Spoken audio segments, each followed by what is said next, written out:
اعتکاف یہ ایسی عبادت ہے جو حضور نبی کریم صلی اللہ علیہ وآلہ وسلم کی امت سے پہلے بھی موجود تھی۔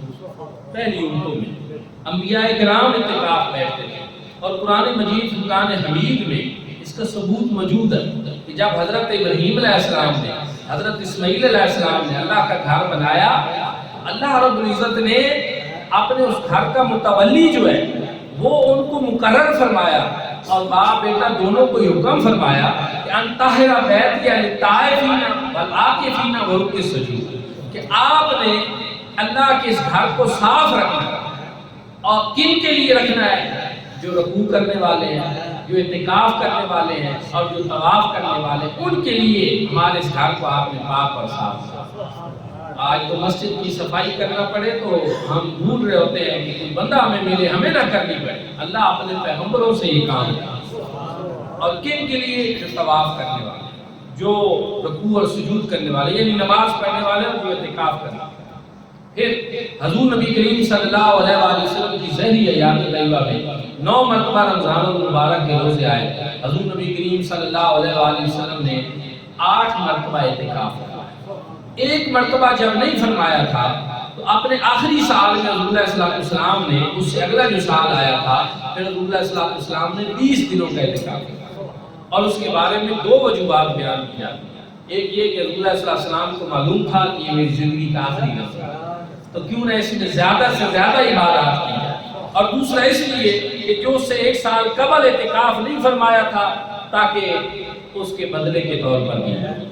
دوستانی ذکر، حضور نبی کریم صلی اللہ علیہ وآلہ وسلم نے جب اتنے اہتمام کے ساتھ اعتکاف فرمایا، ہمیں بھی چاہیے، یہ سنت کفایہ ہے، اگر کوئی ایک بندہ بیٹھ جائے تو پورے محلے کی طرف سے ادا ہو جاتا ہے، لیکن اس کی فضیلت بہت ہے۔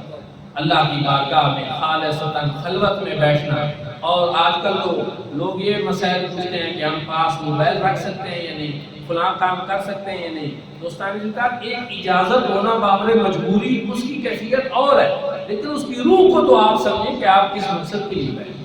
اگر یہ کام آپ نے سارے چلانے ہیں تو پھر اعتکاف کا حاصل کیا ہے؟ اعتکاف بیٹھیں خالصتاً اللہ کی رضا کے لیے، اس کے گھر میں بیٹھیں، اور کوشش کریں کہ یہ جتنے دنیاوی امور ہیں ان کو آپ چھوڑ دیں، خالصتاً اللہ کی رضا کے لیے بیٹھیں۔ مغرب کی اذان سے قبل جو ہے وہ بیٹھنا ہوتا ہے، اور مسجد جو ہے اس میں ہی مرد بیٹھ سکتے ہیں۔ عورتوں کے لیے گھر میں ایک کمرے کے اندر ایک جائے نماز مخصوص کر کے، جہاں کا بستر بھی لگا ہو، جائے نماز بھی ہو، مسجد بیت اس کو کہہ لیں، وہ جگہ مختص ہوتی ہے۔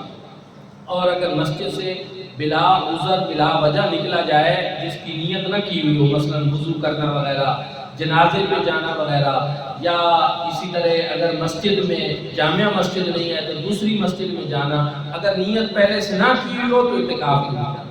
اس لیے اعتکاف بیٹھنے والوں کو چاہیے کہ وہ ان امور کی نیت پہلے کریں۔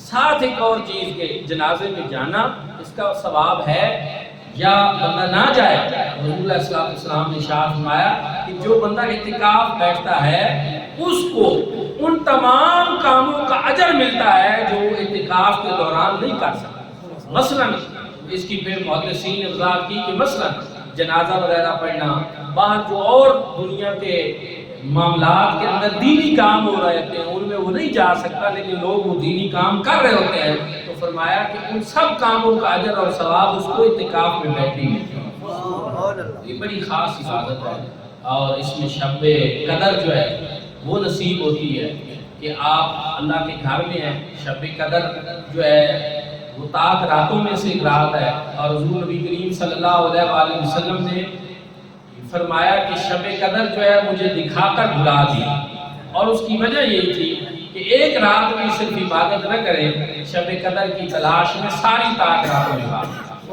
تو پھر جو بندہ اعتکاف میں بیٹھتا ہے اس کے لیے یہ بات بھی بہت آسان ہو جاتی ہے۔ تو اللہ کے گھر میں ہے، شب بیداری کا رہا ہے، عبادت کا رہا ہے، اور اس کو شب قدر کی نصیب ہے۔